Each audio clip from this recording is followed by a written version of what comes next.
semua, terutama nikmat iman dan Islam, nikmat kesehatan, kekuatan dan waktu, sehingga kita bisa berkumpul di tempat ini yang berbarakah untuk menjalankan sholat isya berjamaah, dan serta kita lanjutkan sholat sunat tarawih juga secara bersama.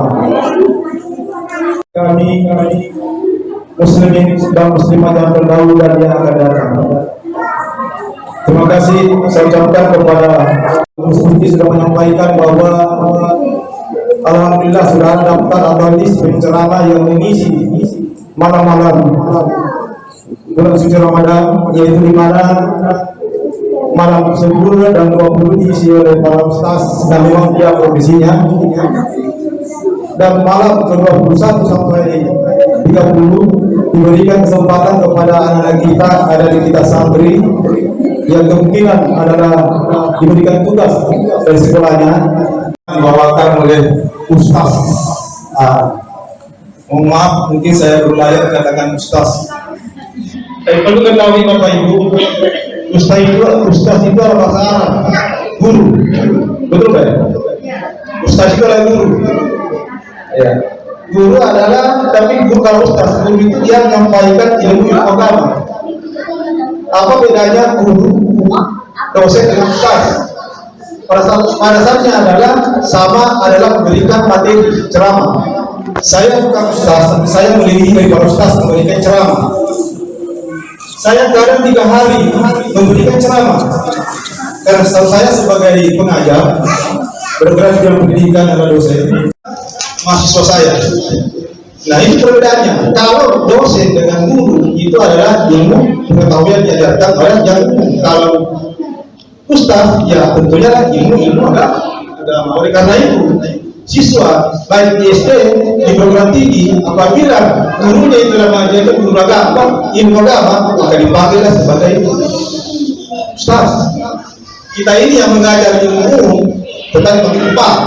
Nah, itu bedanya. Jadi ustaz itu adalah hanya bahasa Arab panggilan sebagai guru. Ya. Oke, sesuai dengan topik saya coba mengangkat topik apa namanya, judul ceramah saya, yaitu keutamaan dan faedah menuntut ilmu. Jadi anak-anakku yang sekarang mau ditangani, kalau bisa ditangani sendiri. Tapi terus judulnya dulu, keutamaan dan faedah menuntut ilmu. Ya alhamdulillah, kita tahu bahwa begitu pentingnya ilmu pengetahuan. Bulan suci Ramadan ini adalah merupakan bulan yang dinantikan, yang dirindukan. Tentunya orang-orang yang memiliki pengetahuan tentang bagaimana keutamaan bulan suci Ramadan. Yes. Nah, orang yang memiliki ilmu pengetahuan tentang keutamaan daripada bulan suci Ramadan, jika dia datang dia merindukan, ingin sekali ketemu, jika dia mau habis, maka dia merasa bersedih.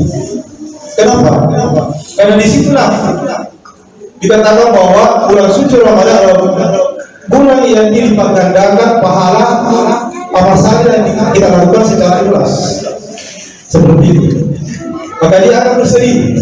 Tidak ada jaminan Pak bahwa bulan depan kita ketemu lagi bulan suci Ramadan. Maka dia merasa bersedih. Kesempatan itu bagi orang yang memiliki ilmu di bidang agama. Ya. Nah, oleh karena itu Rasulullah bersabda bahwa sebaik-baik sedekah yang kita lakukan adalah sedekah yang datang pada bulan suci Ramadan. Nah, tentunya ini Allah juga mengatakan bahwa akan diganjarkan digandakan dia punya pahala. Misalnya ibadah sedekah, ya sedekah, terus para bersama Quran dan salat tarawih dan ibadah lain. Nah, itu semua adalah digandakan. Tapi kalau kita tidak memiliki ilmu pengetahuan ini semuanya, itu sama saja dikatakan oleh penceramah sebelumnya bahwa banyak orang yang melakukan sedekah, terutama ibadah, misalnya ibadah puasa yang didapatkan hanya lapar dan haus, karena dia tidak tahu bagaimana. Ya, cuma dia, tapi dia mungkin mulutnya bisa lakunya sama saja. Ya, mengganggu orang. Makanya dikatakan bahwa butuh ilmu pengetahuan. Nah, Sabda Rasulullah beliau mengatakan bahwa jika manusia, anak Adam atau manusia telah meninggal, maka terputuslah amalnya darinya kecuali 3 perkara. Yaitu yang pertama adalah sedekah, ketiga adalah anak yang soleh yang mendoakan selalu. Ketiga perkara ini tentu butuh ilmu pengetahuan tentang bagaimana supaya ini menjadi pahala. Nah, sedekah yang kita serahkan itu nantinya kita dapatkan di akhirat. Contoh di sini kita di masjid ada pembangunan masjid. Kenapa panitia mengumumkan pakai pada saat bulan Ramadan? Di bulan-bulan lain tidak, itu kan tidak banyak. Padahal sama sih.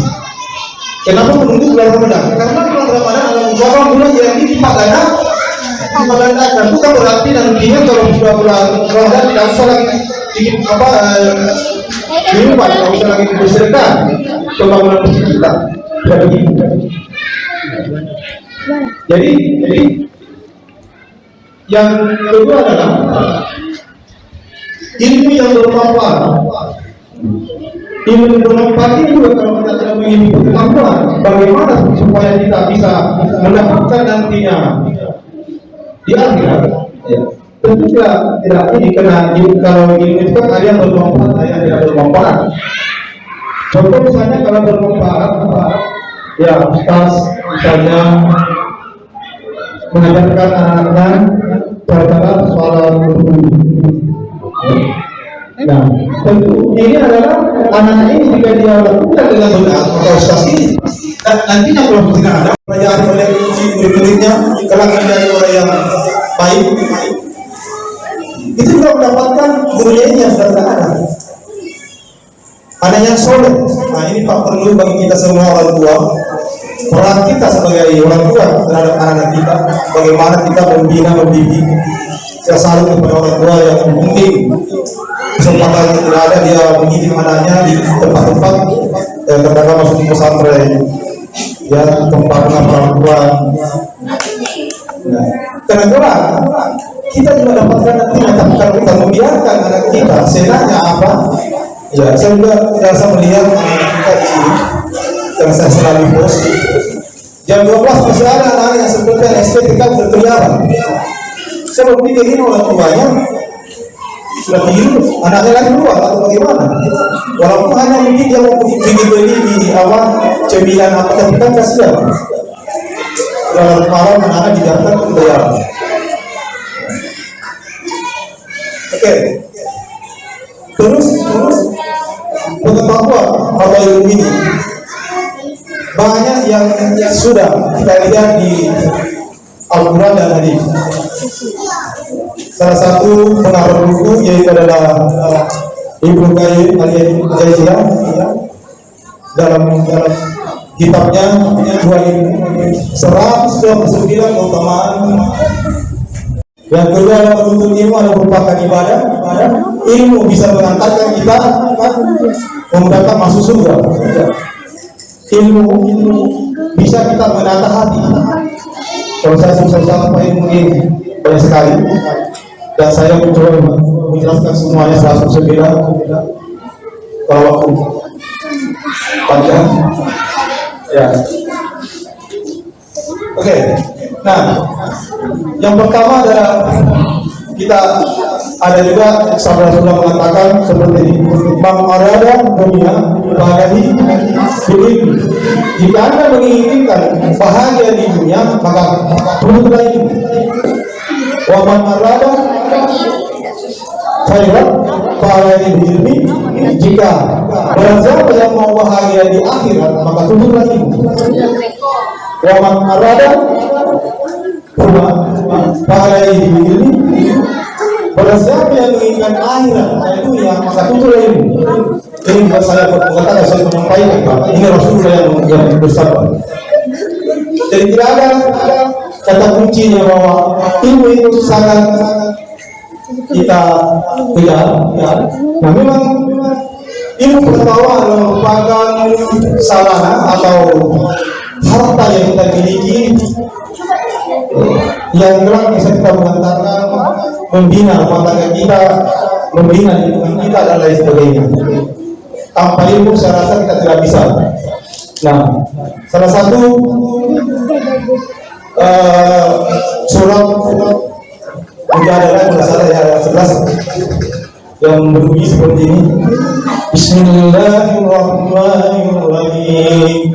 Ya ayyuhallazina amanu idza qila lakum fatafassahu fil majalis. Nah, ini berbicara masalah berlapang-lapang lah di majelis atau mustaqim. Lapangkanlah. Niscaya Allah memberikan kelapangan untukmu. Berdirilah. Niscaya Allah akan meninggikan kamu dan memberikan derajat kepada orang yang diberikan ilmu. Allah Maha tahu apa yang Anda kerjakan. Nah, di sinilah ayat ini bukan main, Pak. Di situ mengatakan berlapang-lapang karena banyak orang Muslim. Saya ada teman punya tulisan, dia menyebut seperti fenomena Muslim di era modern. Di situ mengatakan ada satu paragraf bagus juga saya mau sampaikan bahwa di era sekarang ada tipe tidak Muslim atau Islam. Pemakai saja begitu. Yang pertama adalah Islam pedati. Yang kedua adalah Islam merpati. Yang ketiga adalah Islam sejati. Kalau Islam pedati, bagaimana itu pedati? Pedati tidak akan bergerak kalau tidak didorong. Nah, seorang Muslim mengaku bahwa dia adalah Muslim Islam, tapi artinya seperti itu dia tidak pernah bergerak. Katakan kondisi dia tidak pernah mengatakan pada majelis ilmu. Dia datang kalau dia dipanggil, ditemani, dia bergerak, tapi tidak beraktif. Ada juga Muslim merpati. Bagaimana itu burung merpati? Burung merpati datang, walaupun bukan kita punya piaraan, kalau kita kasih makan akan datang selalu karena sesuatu yang diinginkan dari kita. Seorang Muslim juga seperti itu. Dia pergi karena ada yang harapan, ada yang harapan di tempat itu. Dan ketiga adalah Muslim sejati. Ini Muslim sejati tanpa ada yang memanggil, yang bergerak tanpa ada ini dia langsung pergi karena memang dia mengetahui bahwa begitu pentingnya yang namanya itu pengetahuan agama. Nah, ini ilmu agama ini kita tahu bahwa merupakan warisan para nabi. Ya, warisan para nabi dan ulama penerima warisan. Kenapa bukan uang harta yang diwariskan para nabi? Perumpamannya seperti Bapak Ibu. Kalau misalnya harta atau uang itu akan habis, dan harta itu kita yang menjaganya. Tapi ilmu insya Allah dia sedang membawa kita dan menjaga kita.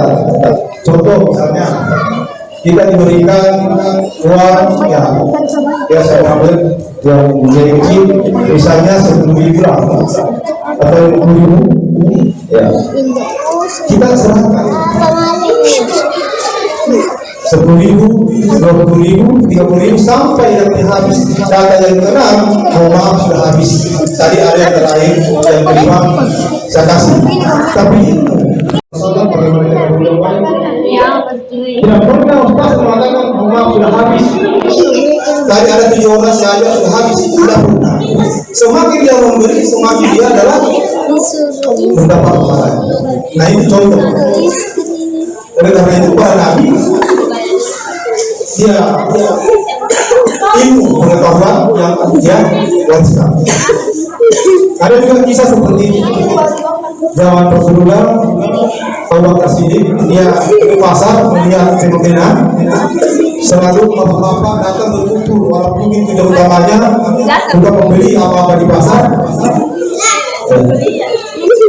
Selalu berkumpul, maka Abu Bakar ini mengatakan, kenapa Anda tinggal di situ sementara di sana ada pembagian warisan? Coba bayangkan Pak, kalau bilang pembagian warisan apa itu? Orang tidak mengetahui dan tidak punya pengetahuan betul tandanya. Oleh karena itu, nah ini bapak-bapak semua yang di pasar ini belum sampai ke masjid, dia melihat tidak ada apa pembagian warisan. Dia melihat seorang ustaz yang ulama yang memberikan nasihat-nasihat dengan beberapa orang membuka membayar di semua bapak-bapak ketemu lagi yang bagasi di kenapa cuma pulang? Saya ke masjid tidak ada pembagian warisan, yang ada cuma ustaz dengan para jamaah. Dengan itulah warisan Nabi. Kenapa ada tidak ambil bagian Anda? Karena ada orang muslim, otomatis ada juga adalah hak Anda. Itu ya namanya itu ya. Oke, saya rasa juga saya sampaikan. Namun kebenaran yang sampaikan itu datang dari Allah, dan mungkin tidak sepaham atau tidak cocok itu adalah datang dari saya. Ya. Cukup sekian dan terima kasih. Wabillahi taufiq wal hidayah. Assalamualaikum warahmatullahi wabarakatuh.